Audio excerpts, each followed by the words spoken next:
Everyone, this is Abhi Maurya. Welcome back to the channel. और आज है फ्रेम में हमारे साथ FG version 3 and this is the top variant deluxe version. So पहले बुलाते हैं इस बाइक के ओनर को, जो कि हमारा एक फ्रेंड ही है। So Abhimanyu, welcome to the channel. कैसा है भाई? बढ़िया, आप कैसे हो? मस्त, एकदम राला जमाए हुए हैं। और कैमरे के पीछे भी हमारा एक दोस्ती है प्रभाकर, उसको भी मेंशन करना ज़रूरी है यार। भाई बोलेगा कि हमको तो साइड फील करा रहे हैं सब। तो अब बात करते हैं वीडियो स्टार्ट करने के बाद कि बाइक भाई ने कब लिया है। तो बाइक कब लिया आपने? बाइक हम मतलब मार्च इसी साल लिए थे। अच्छा, 2022 मीन्स अभी कुछ महीने हुए, 6-7 महीने जो भी हुआ है। एंड अभी तक आपने कितना इसको चला लिया है बाइक को? इसको हम लोग 7.5 किलोमीटर चला चुके हैं। 7.5 के ना? हाँ, तो मतलब 7,500 के आसपास ये बाइक चल चुकी है ऑलरेडी। तो भाई के साथ बहुत सारा एक्सपीरियंस जुड़ गया इस बाइक के साथ, और इससे पहले भी भाई बहुत सारा बाइक ओन कर चुके हैं। एंड इस बाइक का कितना सर्विस हो चुका है? एक सर्विस हो चुका है और 3 और बाकी है। मीन्स जो फ्री वाले हैं, तो उसके बाद तो फिर पेड सर्विस स्टार्ट हो जाता है। सो फर्स्ट सर्विस आपने कब कराया था? लगभग कितने किलोमीटर के आसपास? अराउंड 500 किलोमीटर के राउंड कराया। सबसे मेन क्वेश्चन जो हमारे व्यूवर्स के भी मन में होगा कि FG ही क्यों लिया आपने? FG ये कॉम्बिनेशनल पैक है। स्टेबिलिटी हुआ, माइलेज हुआ, स्पीड हुआ, पावर हुआ, सबको एकदम कॉम्पैक्ट करके दिया हुआ। मतलब राइट, आप इतना राइड कर चुके ऑलरेडी, मीन 7000 के आसपास या उससे ज़्यादा ही। तो सबसे बेस्ट पोर्शन इस बाइक का क्या लगा? मेरे को इसको कंफर्ट ज़्यादा अच्छा लगता है। मतलब कितना भी चलाते रहे, एकदम लॉन्ग राइड पे निकल जाओ, उतना मतलब कुछ नहीं होता। पहले वाले बाइक्स थे उसमें पेन होने लगता था, मीन्स और लॉन्ग राइड्स पे पेन होने लगता था, यही ना? इसमें मज़ा आता है। लॉन्ग राइड्स पे भी मज़ा आता है। और सिटी में आप कितना कम्यूट करते हो? डेली कम्यूटिंग तो आपका कहाँ पे है? सिटी में ही या फिर बाहर? ज़्यादातर तो सिटी में ही है। हम लोग वीकेंड्स पे ज़्यादातर बाहर निकलते हैं। मीन्स भाई ये बाइक वो लोग ज़्यादा कंसीडर कर सकते हैं जिनका कि मोस्टली सिटी राइड है। मीन्स अगर आपको डेली सिटी कम्यूट करना है ना, तो FG is the best option in this segment. And अगर आपको वीकेंड्स पे या फिर कभी कभी ट्रिप प्लान कर रहे हो आप, लॉन्ग ट्रिप्स, तो उस पर भी बहुत ज़्यादा कंफर्टेबल रहता है ये बाइक। एंड साथ में इसका पैकेज इतना धमाकेदार है कि माइलेज भी बहुत तगड़ा देता है भाई। मैं माइलेज पे बाद में बात करूँगा, अभी तो इसके फीचर्स के बारे में बात कर लेते हैं। और घर में और भी कोई राइड करता है क्या इस बाइक को? मेरे भैया करते हैं। और अंकल पापा वगैरह? पापा नहीं करते हैं, उनके लिए अलग बाइक है ऑलरेडी। सो देखो भाई, एक और चीज़ है ना, इस बाइक का लुक थोड़ा यंगस्टर रिलेटेड है, बिकॉज ये डिलक्स वर्जन है and this is the top variant of the FG S version 3। And इसमें अंतर क्या है मैं बता देता हूँ पहले आपको। थोड़ा क्लोज आ जाइए भाई प्रभाकर जी, थोड़ा नए कैमरा मैन है तो एक्सपीरियंस कम है। सो बाइक को दिखाओ। देखो भाई, ये 3 कलर ऑप्शन के साथ आता है डिलक्स वर्जन जो है। एक आता है black and this is the metallic grey colour, जिसमें कि आपको एलोय ब्लू कलर का मिलता है। एंड जो ब्लैक वाला है ना, उसमें गोल्डन कलर का एलोय मिलता है। दिखा दो भाई एलोय इसका। देखो, इसका ब्लू है जो कि सिग्नेचर कलर है यामाहा का। एंड ये बहुत ही ऑसम दिखता है। क्यों भाई? अगर आप थोड़ा इसका साफ सफाई मेंटेन करो ना अच्छे से, बहुत ऑसम दिखता है। स्पेशली इस कलर के लिए हम लोग पटना गए थे लेने के लिए। हाँ, आप आ सकते हो। बोर्ड दिखा दो, BR01 है। हम लोग BR24 सासाराम से बिलोंग करते हैं। सासाराम में ये खत्म हो गया था ये वाला कलर, तो इस वेरिएंट को लेने के लिए हम लोग पटना गए थे लेने। सोच भाई, यहाँ से लगभग 165-170 किलोमीटर दूर जाके भाई ने बाइक लिया है because of only this colour. So भाई लुक तो बहुत तगड़ा है आपका। और इसके साथ साथ आप मतलब इसी सेगमेंट में कौन कौन सा बाइक देखे थे पहले FG के अलावा? इसके अलावा हम अपाची देखे थे और पल्सर देखे थे। पल्सर का कौन सा? NS या नॉर्मल वाला? नॉर्मल वाला देखे थे। अच्छा, नॉर्मल वाला जो 150 आता है ना। NS आपने कंसीडर नहीं किया था बिकॉज आपको थोड़ा ऐसा सिटी राइड कम्यूटिंग के लिए चाहिए था ज़्यादा, समझ रहा हूँ मैं। तो अगर NS आप कंसीडर कर दो तो नो डाउट वो भी बहुत अच्छा पैकेज है, बट उसमें पावर थोड़ा ज़्यादा मिलता है आपको। और अपाची पे आप क्यों नहीं गए? FG पे ही क्यों है? अपाची उसमें पावर ज़्यादा है, लेकिन एक फैक्टर होता है माइलेज भी था, और इसमें हम लोग कंफर्ट भी है। इस पे लेडीज मम्मी सिस्टर जो लेके जाना हो आराम से ले सकते। तो भाई यही इस बाइक का सबसे मेन पंच है कि अगर आप कभी फैमिली के लिए यूज कर रहे हो, मीन्स अगर आपके घर में कोई लेडीज वगैरह है, या ऑब्वियसली मम्मी तो रहेंगी यार, कभी मार्केट लेके जाना हो, तो इसका जो सीटिंग पोस्चर है ना, देखो आप पास में आ जा भाई, तो ये स्टेप ज़्यादा नहीं है। मीन्स जो पिलियन का हाइट है ना सीट का, वो ज़्यादा स्टेप नहीं है कंपेयर टू राइडर। बहुत फ्लैट सीट ही है मान लो। इससे पहले वाले जो FG आते थे लाइक वर्जन 1 और वर्जन 2 में थोड़ा स्टेप आउट था पीछे वाला सीट, बट इसका बहुत ही कंफर्ट बना दिया है यामाहा वालों ने। भाई अभी तक हम बात किए थे इस बाइक के कंफर्ट, इस बाइक का राइडिंग एक्सपीरियंस के बारे में, और अब बात करते हैं इस बाइक के पावर फिगर के बारे में और माइलेज वगैरह जो भी बच रहे पॉइंट्स उसके बारे में। So this bike has a power of 12.4 bhp and 13.3 newton metre के साथ आता है टॉर्क के साथ। एंड आप सोच रहे होगे कि 12.4 149 सीसी के बाइक मीन्स 150 सीसी के बाइक के साथ तो बहुत कम लग रहा है, बट यार उस पर मत जाओ बिकॉज इसका जो कर्व वेट है ना वो भी 130 kg के आसपास है। So power to weight ratio इस बाइक का बहुत अच्छा है। सो इसका टॉप एंड बहुत ज़्यादा नहीं है, बट जो इनिशियल पंच और मिड रेंज पंच है ना वो बहुत अच्छा है। और इस बाइक को यामाहा ने डिज़ाइन ही किया है फॉर द सिटी कम्यूटिंग और कभी कभी हाईवे पे मीन्स वीकेंड्स पे आप हाईवे पे एंजॉय कर सकते हो। नहीं तो अगर आपको टॉप एंड वाला बाइक उठाना है तो फिर MT है ऑप्शन में यामाहा के ही अंदर। सो FZ का ये ज़्यादा फोकस है, मीन्स यामाहा वालों का ज़्यादा फोकस है FZ पे डेली कम्यूटिंग के लिए।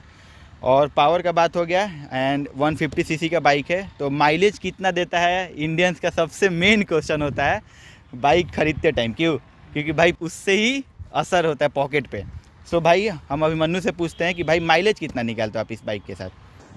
हम थोड़ा अलग तरीके से चलाते हैं, एग्रेसिव चलाते हैं, मतलब हमेशा स्पीड में ही रहते हैं।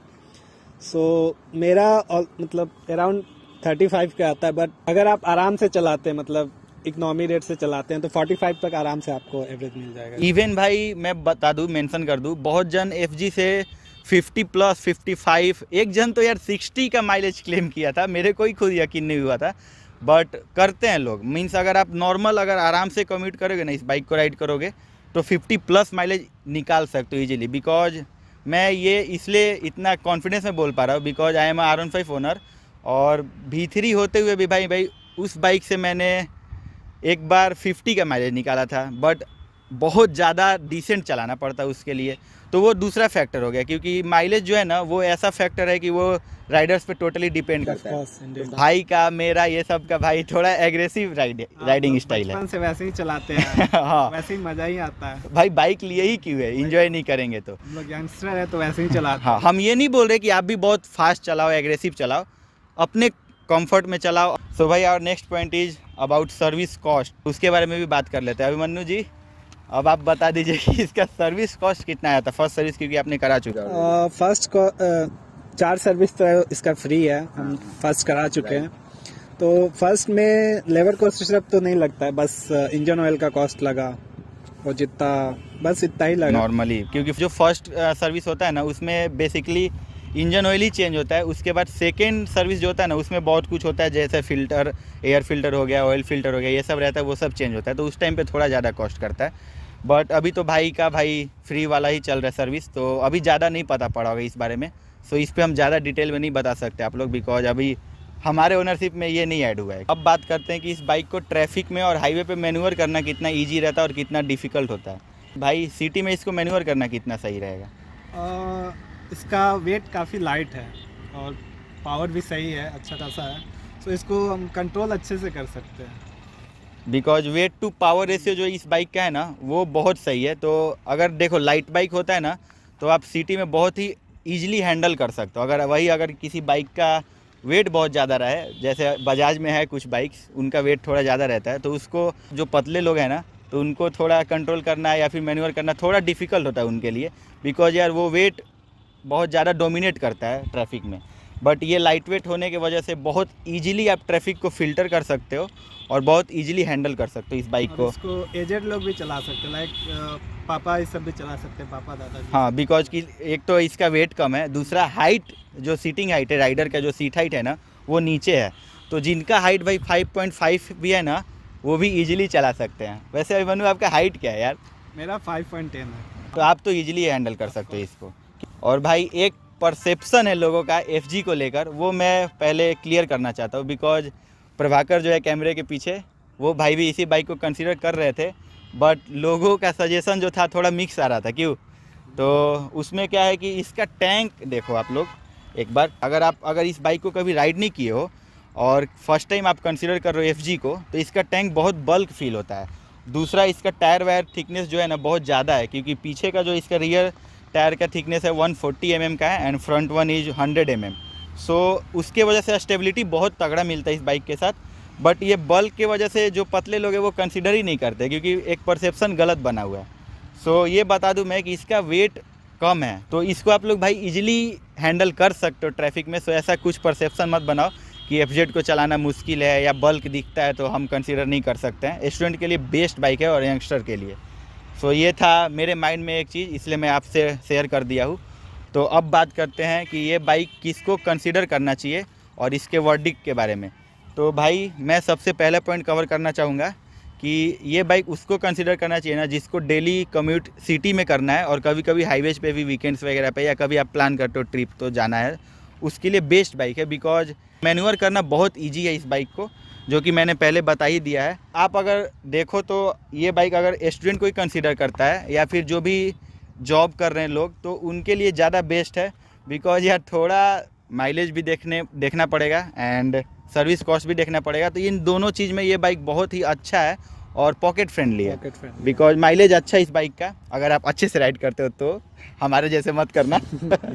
और सर्विस कॉस्ट भी अच्छा है। बट जो पार्ट्स है ना यामाहा का, थोड़ा कॉस्टली पड़ता है कंपेयर टू बजाज के, अगर बाइक के साथ अगर आप कंपेयर करते हो, या फिर TVS के साथ। Because these all brands are Indian and Yamaha भाई जैपनीज है, तो थोड़ा तो है। बट एक चीज़ और है ना कि इसका जो पार्ट्स है ना वो रिलायबल ज़्यादा होते हैं। अगर आपका पार्ट्स लंबा चल रहा है और कॉस्ट ज़्यादा कर रहा है तो वो वैसा ही बात आ गया। अगर आपका पार्ट्स कम चल रहा है और कॉस्ट कम कर रहा है तो वो सब देखना पड़ता है आपको। एंड अगर आप अपाची के साथ कंपेयर करते हो तो इसका पावर थोड़ा कम है बट वेट भी कम है, तो वेट टू पावर रेशियो अच्छा है, तो ये बाइक सही भागती है। टॉप एंड में ये ज़्यादा अच्छा परफॉर्म नहीं कर पाता है, अपाची थोड़ा ज़्यादा बेटर परफॉर्म करता है। तो अगर जिसको परफॉर्मेंस ओरिएंटेड बाइक चाहिए तो वो अपाची 160 को कंसीडर कर सकता है। इवन अभी लॉन्च हुआ है पल्सर N160, तो आप उसको भी कंसीडर कर सकते हो अगर आपको पावर थोड़ा ज़्यादा चाहिए तो। बट अगर आपको कंफर्ट चाहिए, स्टेबिलिटी चाहिए, माइलेज चाहिए और बेस्ट कम्यूटर चाहिए 150 सीसी में, तो आप FG के साथ जाओ। तो भाई लोग, मैंने अपना ओपिनियन आपके साथ शेयर कर दिया। जो भी पॉइंट्स छूट रहे होंगे ना वो आप कमेंट सेक्शन में कमेंट करके मेरे से पूछ सकते हो, मैं उधर रिप्लाई कर दूंगा आपको। सो भाई मेरा तो फर्स्ट लव था यंग टाइम पे, जब मैं स्कूल में था ना, तभी से मेरे को FG बहुत ज़्यादा पसंद थी because of its stability and power. उस टाइम पे पावर भी ज़्यादा आता था, अभी थोड़ा कम कर दिया यामाहा ने माइलेज को बढ़ाने के लिए। सो कमेंट सेक्शन में आप लोग वो भी बताओ कि और कौन कौन से बाइक या कार पे आपको वीडियो चाहिए, तो वो भी मैं लाने की कोशिश करूँगा चैनल पे जल्द से जल्दी। एंड सब्सक्राइब करो भाई। एंड सीनरियो देखो मस्त हो रखा है शाम का। सो इसी के साथ इस वीडियो को यही पे एंड करते हैं। Till then ride safe, always wear the helmet, bye bye, see you soon.